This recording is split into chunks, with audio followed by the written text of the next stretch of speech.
Which one? This one. Is it open? You have the key. Where is Sobi? What is your key?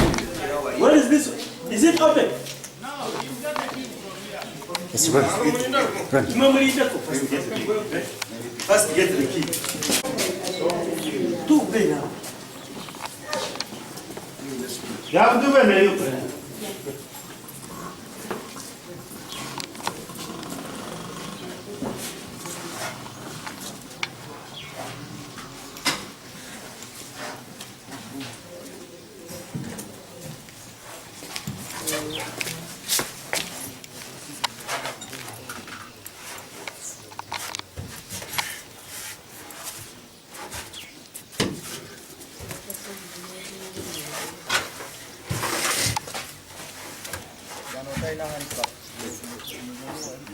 Those without handcuffs come in front. Majichume. Chini. Odun. Umemaliza? Haya, mwamuke juu. Wameenda haraka pole pole. Wakamatani mikanda tu. Wakamatani mikanda. Kamata kwa mrezi.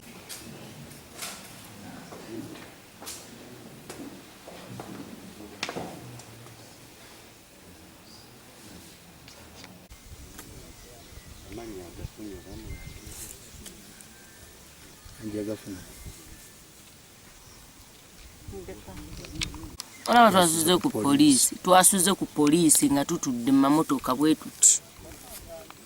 Sawa za leero tetukeera n'emitima egiri kakati at least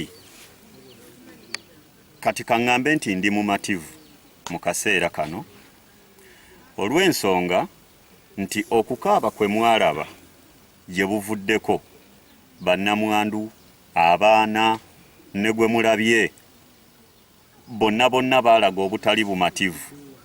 Mu kubeera nti nno baalaga obutali bumativu, olunsi ebitongole ebirala ebyali biremedde mu kintu kino ne biswalamukko ne bifuna ensonyi. Omusango guno ne guyingira kooti. Era olwaleero wano wendi ndi ku kooti. Abantu bano baleeteddwa mu kooti. Ennamba y'abantu 13 bakulembeddwa omusajja oyo omuwanvu gwe bayita Lwakaana William. Omusajja oyo gwe mulabye omuwanvu mwaba abasibe bonna y'omu ku basajja abaliidinga guruupu etuuka mu bantu nga 15 okuva mu refugee camps oba mpulira somewhere, sijja kwogerayo for security purpose ate n'obutataataganya bujulizi oba kunoonyereza. Naye olukiiko kwoyo omusajja omuwanvu, olukiiko olwatta omugenzi n'okutemaatema abantu bonna lwatuula wa musajja oyo omuwanvu gwe mulabye mu kaguli gwe bayita Lwakaana. era baasinziiriraawo kuba Lwakaana y'abadde neiba wange ku ttaka eryo.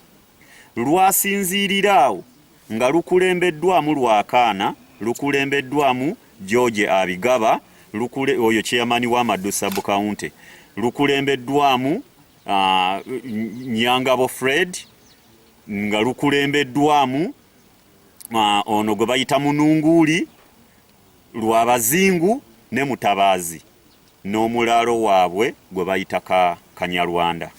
Ne baliidinga guruupu eyo ne bajja ne bakola obulabe oba ekikolwa eky'obutemu emisana ng'ensi eraba.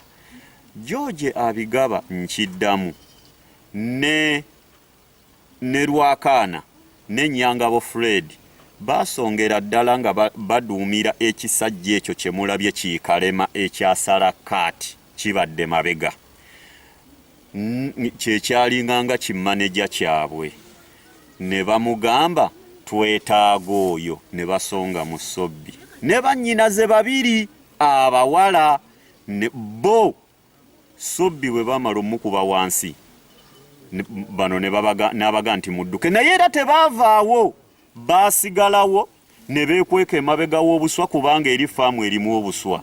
Ne balaba buli kigenda mu maaso, baatandika okudduka nga bamaze okkonfaaminga nti omugenzi afudde, abamutemyetemye ye gundi ne gundi ne gundi nga bakozesa ebisi, ejjambiya, amafumu, emigo. Guyingidde Kooti. Omusango guno bwe guba guyingidde Kooti, ebitongole byonna ebibadde bikuba enduulu, tokola kino, linda, ate si further inquiry, ate kati muveemu. Muleke Kooti. President yalambika 3 ruling bodies ezikola government. That is executive, legislature, that's parliament, and the judiciary. Judiciary kye kitongole ekiramuzi. Byonna byenjogerako biri independent. Muleke ekitongole ekiramuzi kikola omulimu gwakyo. Nsaba government once again, ekitongole ekiramuzi nga bwe kyaweebwa obuyinza nga kiri independent kikola omulimu gwakyo. Poliisi ekiyambeko mu kwarestinga abantu abo.